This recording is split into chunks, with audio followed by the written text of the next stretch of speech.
சென்னையில் ஏறக்குறைய ஒரு 170 ஹாலில் இந்த தேர்வு நடந்து கொண்டிருக்கிறது. ஒவ்வொரு ஹாலில் 200லேருந்து 300 பேர் இருப்பாங்க.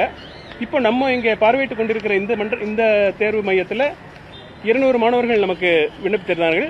அந்த 200ல் 156 பேர் இன்று தேர்வு எழுதி கொண்டிருக்கிறார்கள். 44 பேர் வரல.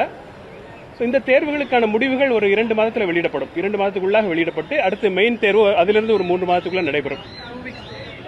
2 மந்த்ஸ்க்குள்ள எனிடே. ஆமாம், 2 மாதத்துக்குள்ள வெளியிடப்படும். அதுக்கப்புறம் 3 மாதத்தில் மெயின் தேர்வு நடைபெறும்.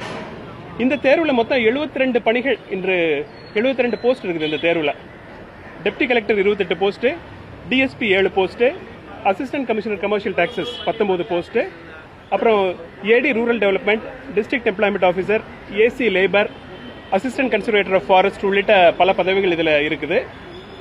தமிழ்நாடு அரசு பணியாளர் தேர்வாணையம் இருந்துட்டு மொத்தம் இதுவரைக்கும் கடந்த ஆண்டில் 10,701 பேருக்கு வேலைவாய்ப்பு கொடுத்துருக்குது.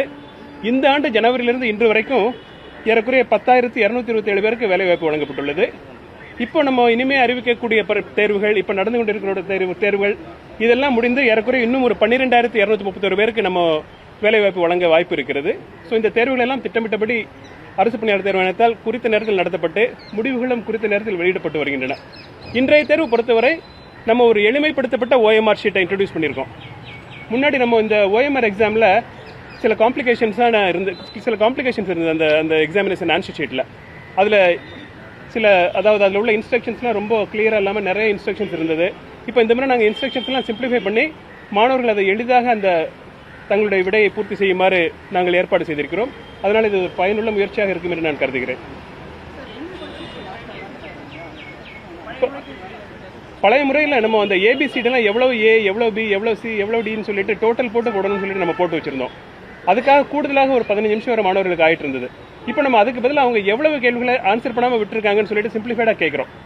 ஸோ அதன் அடிப்படையில் அவங்க இதை அந்த குறித்த காலத்துக்குள்ளேயே முடிச்சிட முடியும். அதே மாதிரி ஒரு எக்ஸாம் எழுதி டயர்டாக இருந்துட்டு அதுக்கப்புறம் இந்த கேல்குலேஷனில் போடுறப்போ அவங்க ரொம்ப மாணவர்கள் அதை ரொம்ப ஒரு சிரமமாக ஃபீல் பண்ணுறாங்க. அதுக்காக நம்ம அதை எளிமைப்படுத்தியிருக்கோம்.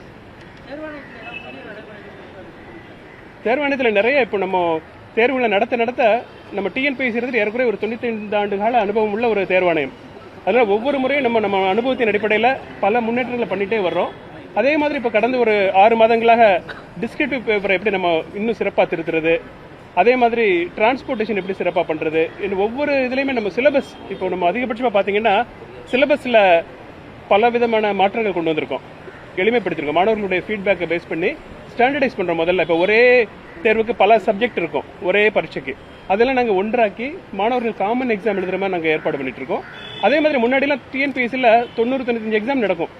இப்போ நம்ம அதெல்லாம் கம்பைன் பண்ணி combined technical examination, combined diploma examination சொல்லி ஒன்றா சேர்த்துட்டோம். இது மூலம் மொத்தமே நம்ம 7 தேர்வு தான் இப்போ நடத்துகிறோம். 7 தேர்வு நடத்துகிறப்ப மாணவர்களும் ஒரே விண்ணப்பம் போட்டால் போதும். எல்லா பதவிக்கும் சேர்த்து ஒரு விண்ணப்பம் போட்டால் அவங்க எந்த இதுக்கெல்லாம் எலிஜிபிளாக இருக்காங்களோ அதுக்கான அந்த விண்ணப்பங்களை போட்டு அந்தந்த பணிகளுக்கு அவங்க தேர்வாகிக் ஸோ நமக்கும் எக்ஸாம் நடத்துகிற சிரமமும் குறையுது, மாணவர்களுக்கும் பல விண்ணப்பங்கள் போட்டு பல பரீட்சைக்கு அப்பீர் ஆக வேண்டிய ஒரு சிரமமும் அவங்களுக்கு குறையுது.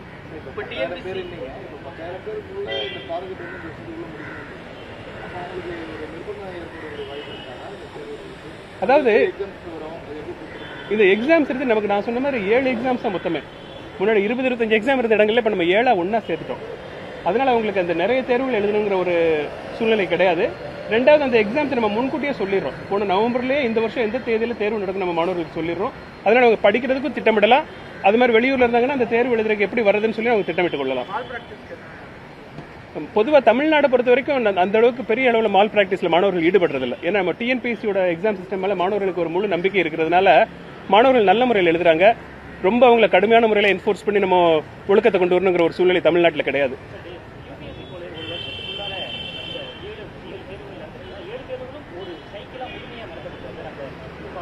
இப்போ நம்ம என்ன பிளான் பண்ணோம்னா ஒவ்வொரு தேர்வும் ஒவ்வொரு ஆண்டும் நடக்கணும். இப்போ நீங்கள் கடந்த ஆண்டு பார்த்தீங்கன்னா இப்போ நம்ம போன 2 மாதத்துக்கு முன்னாடி தான் குரூப் 1 ரிசல்ட் போட்டோம். அதுக்குள்ளே நம்ம அடுத்த நோட்டிஃபிகேஷன் போட்டு இப்போ தேர்வை நம்ம நடத்திட்டோம். இந்த எக்ஸாம் அடுத்த Februaryக்குள்ளே நம்ம ரிசல்ட் போட்டுருவோம். அந்த டைமில் அடுத்த வருஷத்துக்கான நோட்டிஃபிகேஷன் வந்துடும். ஏன்னா ஒவ்வொரு தேர்வும் அந்தந்த வருடத்தில் நடந்தால் தான் மாணவர்களுக்கு ஏஜ் பார் ஆகிடும். இல்லைன்னா அவங்களுக்கு வேறு சிரமங்கள் வந்துடும். 2 வருஷத்துக்கு ஒரு தடவை நடத்துகிறோம், 3 வருஷத்துக்கு ஒரு தடவை நடத்துகிறோம்னா போஸ்ட்டும் அக்யூமுலேட் ஆகிடும். நிறையா அரசாங்கத்திலேயே வேகன்சிஸ் நிறைய ஆகிடும். அதனால் நாங்கள் எங்களுடைய திட்டம் என்னென்னா வருடம் ஒவ்வொரு தேர்வும் நடத்தணும். ஸோ குரூப் 1 நடக்கணும், குரூப் 2 நடக்கணும், குரூப் 4 நடக்கணும், எல்லாமே ஒவ்வொரு இடம் நடத்துகிறோம் நாங்கள். சொல்லுங்க.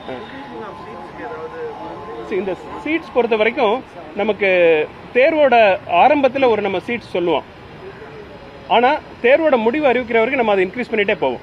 ஸோ அதனால் நம்ம எல்லா ரிக்வஸ்ட்டும் நமக்கு வரணும்னு சொல்லி நம்ம வெயிட் பண்ணுறதில்ல. ஒரு உத்தேசமான ஒரு இலக்கை வச்சுட்டு நம்ம தேர்வு நடத்திடுறோம். அப்புறம் தேர்வு நடைமுறை அந்த ஓராண்டு நடக்கிறப்போ கூடுதலாக வேகன்சிஸ் இருந்ததுன்னா அதுக்காக தனியாக நம்ம தேர்வு வைக்கிறது இல்லை. இந்த தேர்வில் அதை நம்ம சேர்த்து மாணவர்களுக்கு அந்த வாய்ப்பு கொடுப்போம்.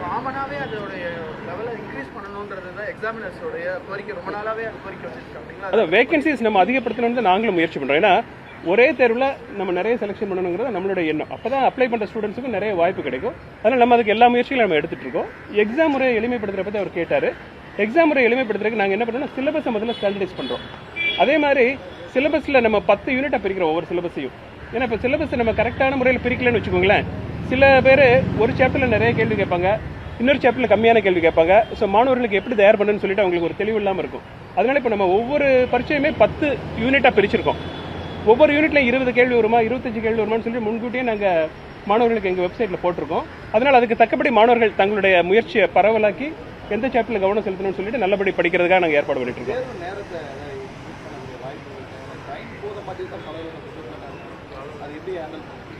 தேர்வு நேரங்கிறது நம்ம இது ரொம்ப நாளாக ஸ்டாண்டர்டைஸ்டாக தான் இருக்குது. நம்ம கேட்குறது இப்போ இந்த தேர்வை பொறுத்த வரைக்கும் 200 கேள்வி கேட்குறோம். ஸோ 200 கேள்வி கேட்டு நம்ம 3 மணி நேரம் டைம் கொடுக்குறோம். அது மாணவர்கள் ஏற்கனவே நிறைய ப்ராக்டிஸ் பண்ணிட்டு தான் வர்றாங்க. அது மாதிரி சிலபஸும் நம்ம 10ஆம் வகுப்பு ஸ்டாண்டர்டு அல்லது டிகிரி ஸ்டாண்டர்டுங்கிறத முன்கூட்டி நம்ம சொல்லிடுறோம். அதனால எனக்கு தெரிஞ்சு நேரம் போதலைங்கிற ஒரு கம்ப்ளைண்ட் நம்ம டிஎன்பிசி தரப்பு இருக்கிற மாதிரி தெரியல.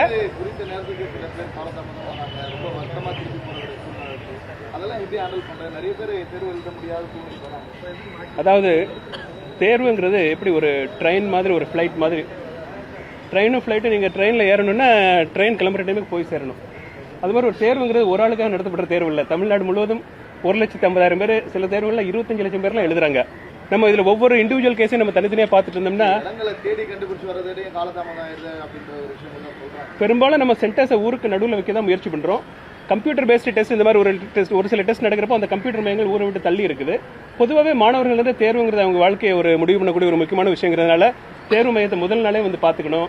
அது மாதிரி தேர்வு மையத்துக்கு வழியில் ஏதாவது பிரச்சனை இருக்குங்கிறத எதிர்பார்த்து ரொம்ப முன்னாடியே வந்துடணும். ஏன்னா இது அவங்களுடைய வாழ்க்கை சம்பந்தப்பட்ட பிரச்சனைனால லேசாக எடுத்துக்க கூடாது.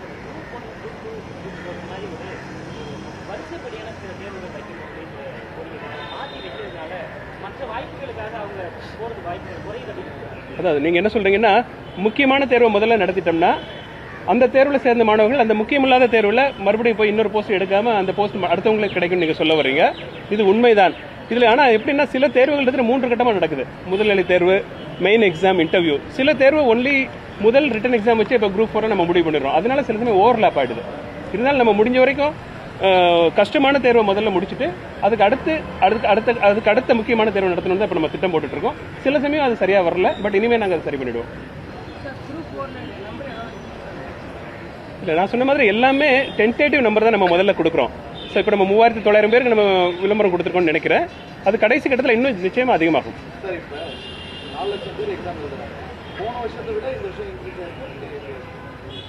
போன வருஷம் அதாவது எழுதுறவங்கிறதுட்டு வேலை கிடைக்கிறவங்க எழுதிட்டே தான் இருப்பாங்க. போஸ்ட்டுங்கிறது வருஷம் வரும் போகும். ஸோ நம்ம ஒவ்வொரு வருடமும் எவ்வளோ போஸ்ட்டுக்குன்னு முன்கிட்டே சொல்ல முடியாது. அந்த வருஷம் என்கிட்ட போன வருஷம் நம்பர் இல்லை, பட் இந்த வருஷம் 2,49,000 பேர் எழுதுறாங்க. Okay, thank you.